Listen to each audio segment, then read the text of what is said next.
Welcome to the Lend Academy podcast, episode number 52. This is your host, Peter Renton, founder of Lend Academy.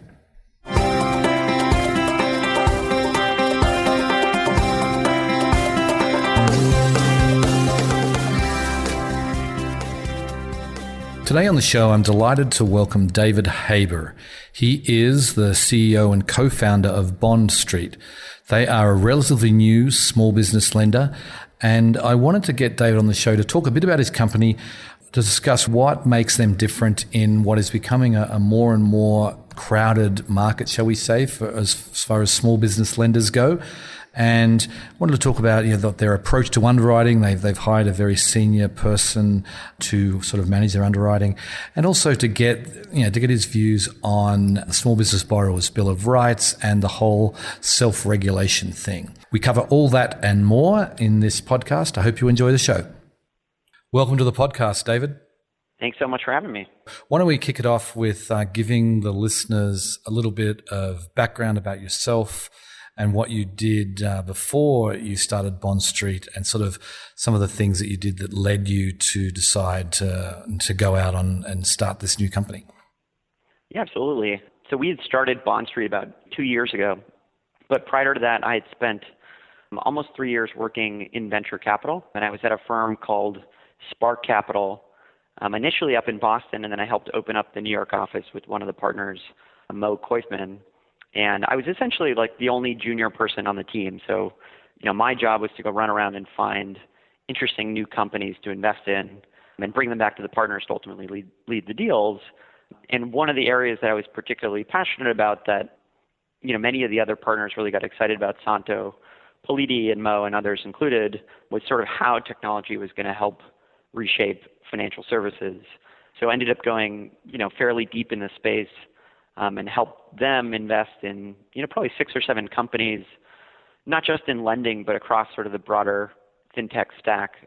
So helped Santo, lead the seed round in Orchard, and, Mo in seeding Plaid, and Andrew in Quantopian, and a number of others that we did while I was there. And I think what's exciting is they've gone on now and really made it a focus, and, they've invested in Wealthfront and Affirm and IEX and Fundbox and a whole bunch of others within the ecosystem. So it was a cool sort of perch to kind of get a really interesting sense of what was happening in this sort of emergent ecosystem. And, for me, what was, I think, more fascinating was, I'd spend most of my time talking to technology companies, but would often run across fast-growing physical products businesses or services companies who, we're also looking to raise financing, didn't really fit within our mandate or made sense yet for venture capital, but, who were doing real revenue, were profitable, were growing, and either struggling to raise bank financing, which I didn't fully understand at the time,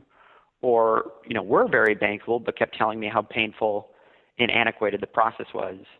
And so at the time, I just started calling anybody that would chat with me. And eventually it was, the heads of small business lending at, most of the major banks and a bunch of community and regional banks across the country. And as you're well aware, learned about a lot of the structural issues that existed in the market, which make it very difficult for them, to serve small business as well. Not least of which was certainly regulation, but also really a lack of technology and process to make these loans cost effective. Okay, so you basically decided that small businesses, weren't getting access to funding, but obviously as a VC, you were totally focused on equity investments. But sounds like you sort of, your research drove you to the lending side of the equation. So when you decided, because I think we first spoke, I think when you were still at Spark Capital, and I can't believe it's been over 2 years, but anyway, so I guess there's a big leap between being a VC and looking at companies, then getting out there and doing it all, bootstrapping it yourself. So what was sort of the tipping point for you in that process? Yeah, I've always thought of myself more as an entrepreneur than an investor, and I had started a bunch of little companies as a kid, nothing super serious, but it taught me at an early age that it was possible to sort of create something from scratch. And I found myself, even when I was at Spark, often meeting really interesting entrepreneurs building incredible companies, and I'd be like, well, shit, I just want to go leave and build this thing with you. And when I finally found something that I was really passionate about myself, it was a pretty obvious choice. Another big catalyst was my partner Peyton, and I like to say jokingly that I collect people. Peyton was always sort of at the top of my list of people I wanted to start a company with, and I had met him in 2009. He had graduated from Harvard in '04, and I had met him when I first moved to the city after graduation, and he was at D.E. Shaw at the time. He had spent about 5 or 6 years there, working directly for David Shaw, sort of his personal CTO essentially. So, writing software for the fund, but also on technical and research projects they would come up with together. And so, even after our first meeting, we just started kind of brainstorming. This is even before I went to Spark, and stayed in touch along the way. And around the time that I joined Spark, he went to go run engineering at a company called Venmo, which was a mobile payments business. And they ended up getting sold twice. They got bought by a company called Braintree, and then PayPal bought both companies at the end of 2013. And so when that transaction happened, it was really a catalyst for us to go leave and start this business. Mm-hmm. Sure. So then you started up can you just describe, I guess, exactly what kind of borrowers, what kind of company Bond Street is and who you're going after? Sure. Yeah, so we are exclusively a small business lender. So average loan size is, I think today around $175,000, 1 to 3 year durations, but they've certainly skewed, towards 3 years. And so these are businesses looking to invest in some sort of growth opportunity that they see ahead of them, whether that's, opening a new location, hiring additional employees, buying a piece of equipment, in some cases refinancing, an existing merchant cash advance reputation in a number of industries. So certainly a lot of, creative and professional services companies.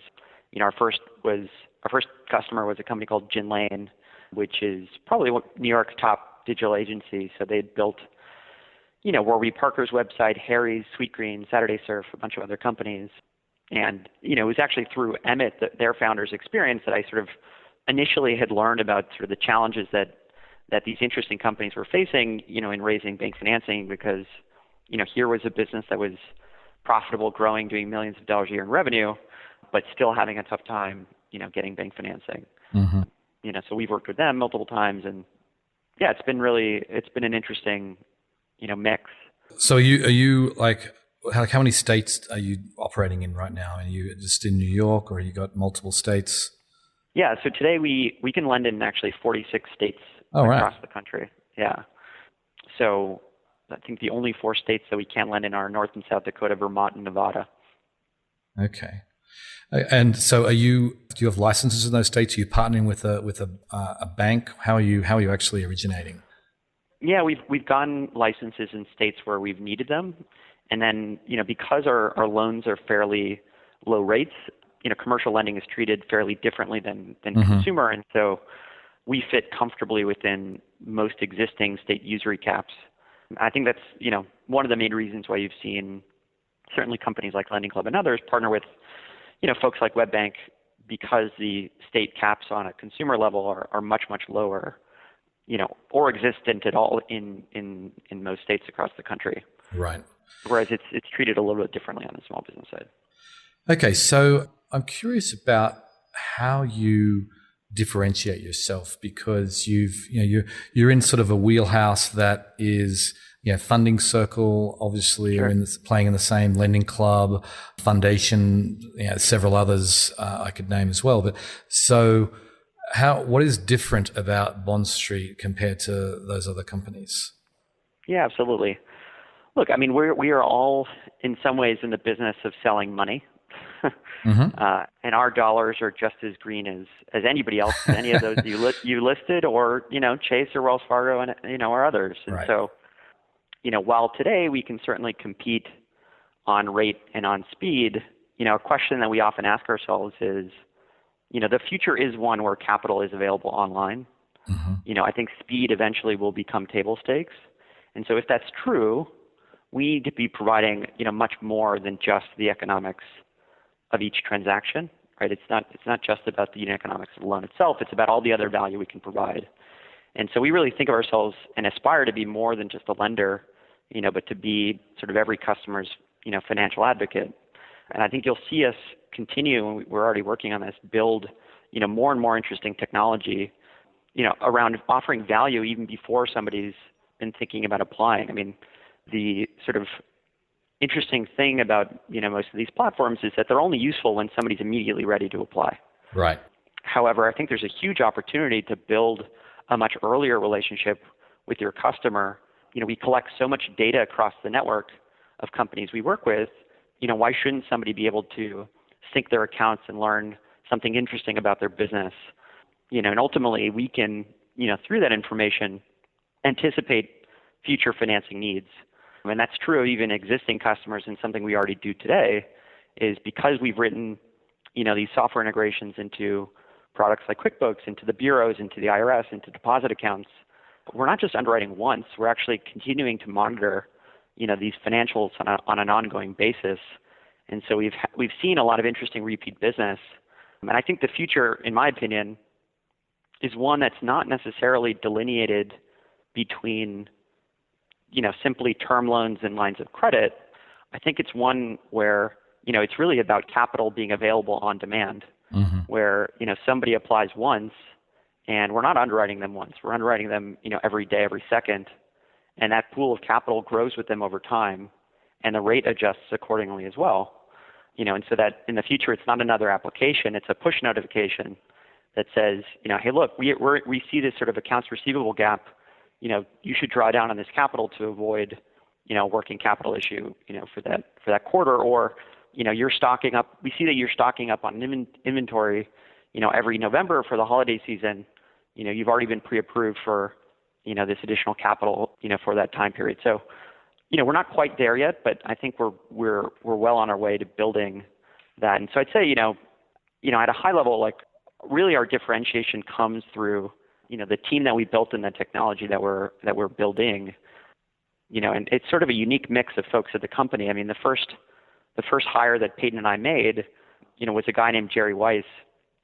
And it was sort of funny because the Orchard founders were working at my office at Spark. And, Peyton and I realized very early on in the company that we were going to live and die by the quality of loans we made. And neither of us had ever, didn't come from a credit or risk background.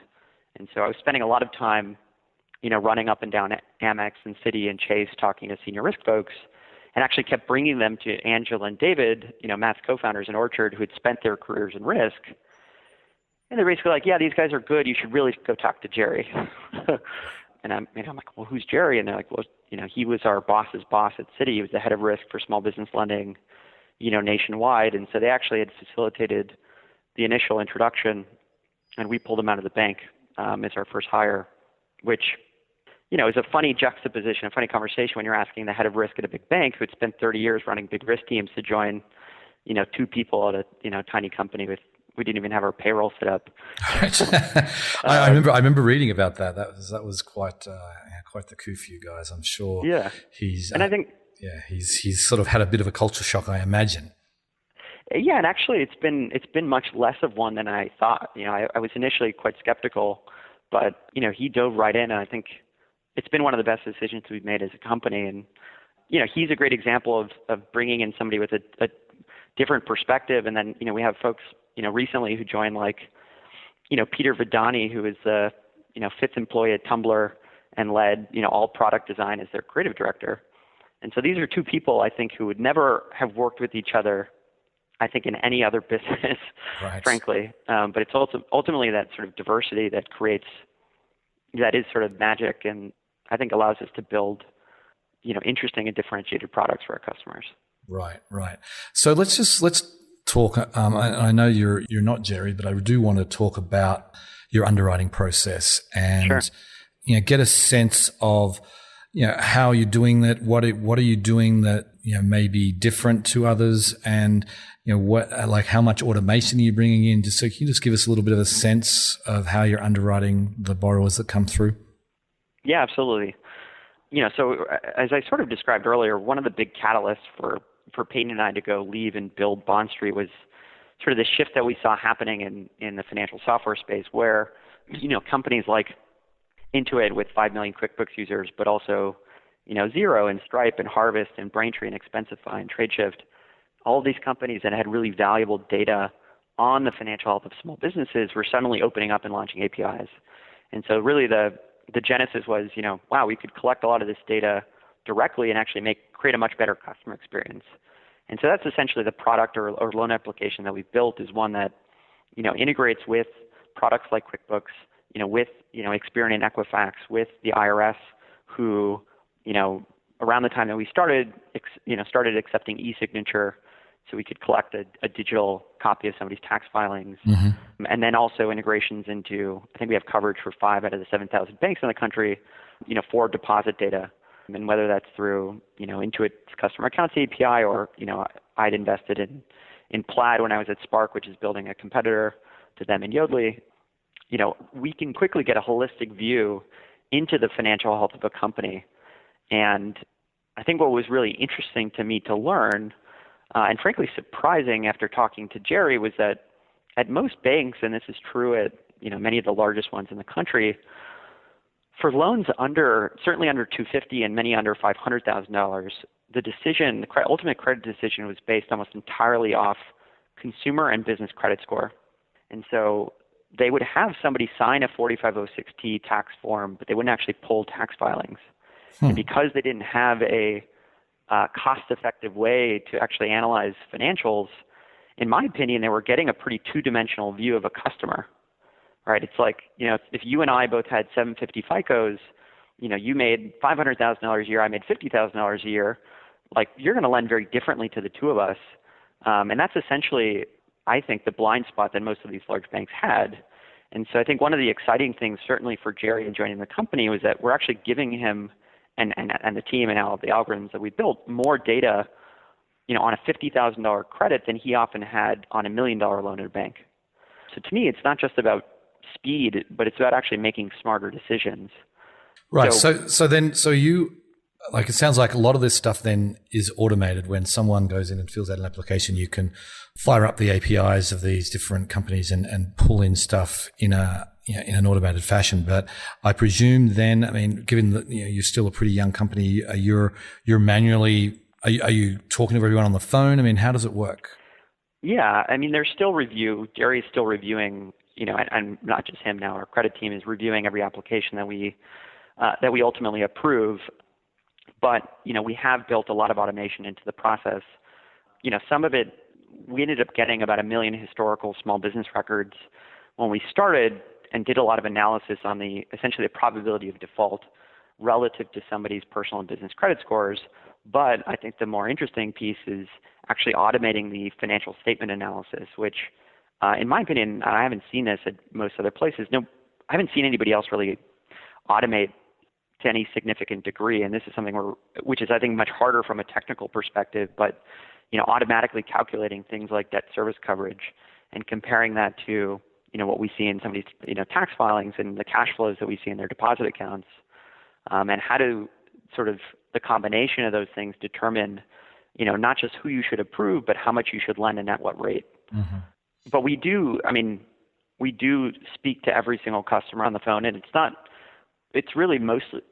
certainly some of it is helpful from a risk perspective, but primarily it's to learn about their experience with our product and our site, and, to ask questions about, how they came to us and ways in which we can improve.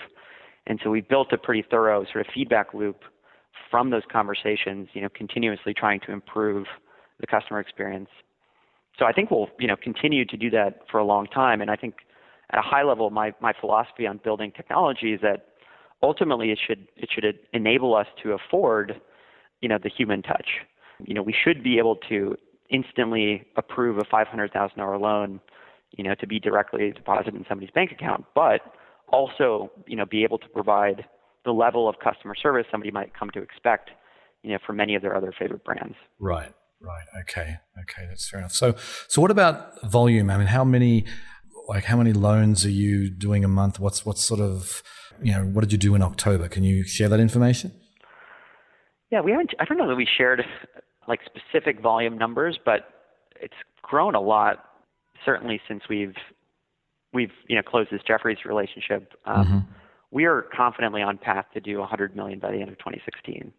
And hopefully, I mean, we have sort of a number of interesting partnerships that really could accelerate that.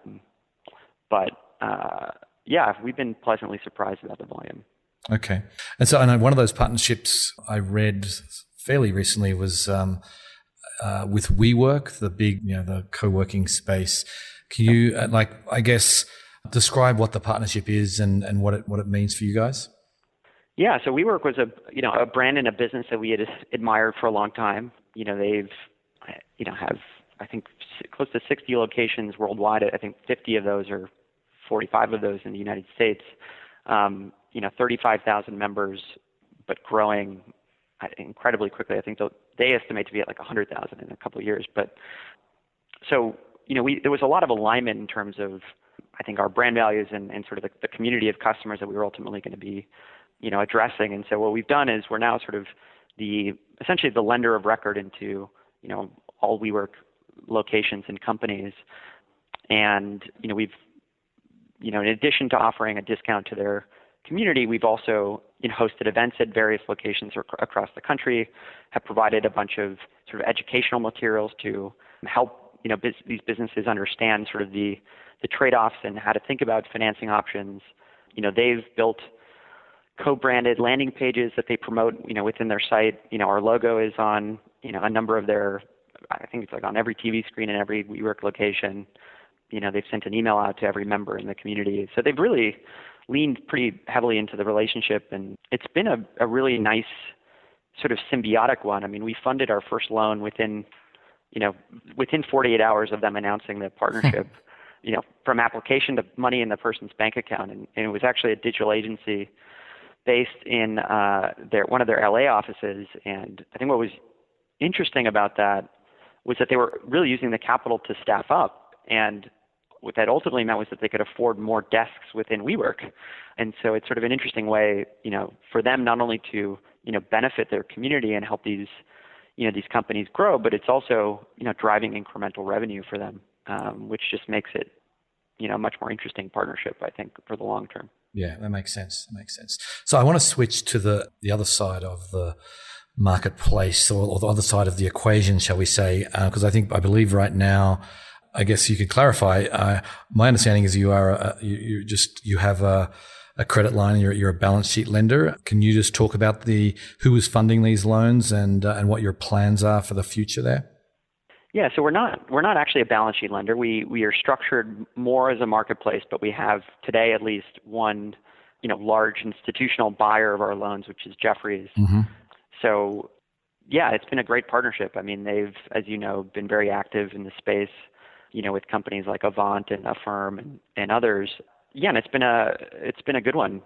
We've definitely had other interest from institutional investors to participate in. So I imagine, over time we'll certainly, expand the pool of institutional capital that we have, on the platform.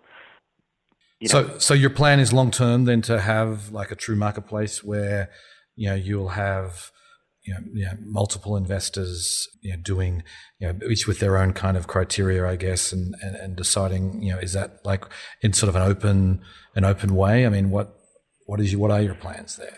I think it's a little bit TBD. I mean, the way that this one had worked was they'd done a lot of diligence initially to sort of understand our underwriting model, and then that sort of diligence defined the parameters essentially of a box, and they'd committed to buying loans that fit within that box.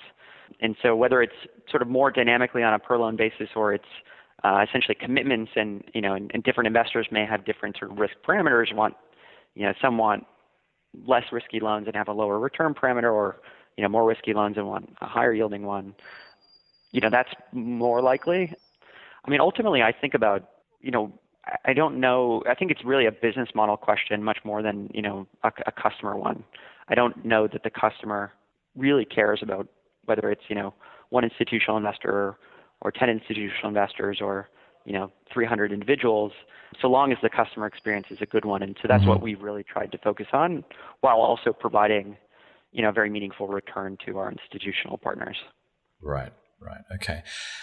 Okay. So would you say, are you open to talking to new investors today, or are you pretty much all set there? Yeah, I mean, Jefferies definitely has a big appetite for the Yeah. loans that we're originating, but I think they've also been willing to chat with partners who wanted to participate, and as every startup knows, you're always in market, fundraising, because we will, if things continue to go as we expect them to, we will definitely be, raising additional debt capital, in the near future. Right. Okay. So before I let you go, I want to talk about the Small Business Borrowers Bill of Rights. This is something that has been around now for a few months about the building transparency and all that sort of thing. I mean, can you? I didn't see your name on the website, Sure. So I wanted to get your perspective on that and how your company views it. Yeah, honestly, we should. I'm good friends with Braden, who was sort of the primary drafter of the document, with Jared at Fundera, and I think it was actually a very positive step in the industry. I completely agree with everything that's written. I think we even go above and beyond what's there. We always show exactly what our interest is, what our APR is. We even give a full amortization schedule to customers. Like, we pride ourselves in being incredibly transparent to our businesses so that they can, fairly and accurately compare our products with other companies and other lenders in this space. We should sign it. I actually have no reason not to. It's it's just we've had a bunch of other stuff to do. Right. It's just you haven't got around to it yet. So it's not like you don't embrace it. No, not at all. I mean, in fact, I think I would even probably push it further. Like, I think it's and if we submitted our a Treasury RFI response, and that was one of the things that I actually had called for in that document, was basically encouraging people to not obfuscate the true cost of the loans that people get into. And some like to talk about factor rates, and when you actually amortize the actual true cost, it's it's triple digit interest in some cases. And so I'm not against I'm not against higher interest rate lenders. Like, I think they serve an important function in the marketplace, but I think, as with any sort of financial transaction, people have almost a moral obligation to understand what they're getting themselves into. Yeah. And I think that's especially true for small business owners, many of whom are incredibly passionate about their product or their service, but they're not finance people. Right. Nor should they be. And, we certainly believe, again, that, in being more than just their lender, being their financial advocate, and helping them make, the best and most informed decision, for their business. So yeah, there's a lot of work to be done in this space, for sure. Sure. Yeah. I mean, and for some people, doing a merchant cash advance or a short-term high interest loan actually makes sense, and they can do that. That's, for a seasonal business or for something like a big spike, big customer comes in or whatever. And the total cost of the loan is negligible to the profit they're going to make by taking that loan on. So I think it does make sense for some people, but that said, we've seen like pretty negative examples of cases where companies were in dire straits, and yet, whether it was through a broker relationship or directly, other lenders, mostly MCAs, piling on to their existing debt burden, and ultimately crippling these businesses and putting them into bankruptcy because the actual debt service payments were unavoidable. And so you kind of have to ask yourself, if people are willing to do that, A, are they actually underwriting the customer? Or B, do they even care if the business survives so long as they get their capital out? Right. And that's, I think, there's been some bad actors. There's been lots of stories written about, there are certainly bad actors in the space. And I think in that situation, it's got to be, every transaction, in my opinion, has to be a win-win. If it's not a win-win, then you don't have a sustainable business. And eventually either regulation is going to catch up with you, or, you're going to be found out. Totally. Yeah. And I think that's like my hope for the industry, is that people sort of self-regulate, and it becomes sort of, again, it just behooves everybody to not put anybody in a bad situation where they can't pay back. And so, let's continue to sort of elevate the conversation together. Right. Okay. Well, on that note, we will sign off. I very much appreciate you coming on the show, David. Thank you so much, Peter. Always a pleasure. Okay. See ya. Talk to you. I just wanted to touch on that self-regulation piece that David just mentioned. I think it's critically important. I know there are several associations or trade groups that have been discussed. Nothing has been formalized yet, but we are certainly, I think it's beyond time. I think we need an association that is inclusive and strong, so we can have a voice in Washington and, provide kind of some kind of, guidelines for best practices in the industry. And, I feel like this is, in the next 6 months, I'll be very surprised if we don't have something like this in place. And I think that will be a good thing for this industry. On that note, I will sign off. Thank you very much for listening. If you haven't already, I would love to get your feedback. Please go to iTunes or Stitcher, however you're listening to this show, and give us a feedback. I read all the feedback that we receive, and it's how I can improve and make the show better. So thanks again for listening, and we'll catch you next time. Bye.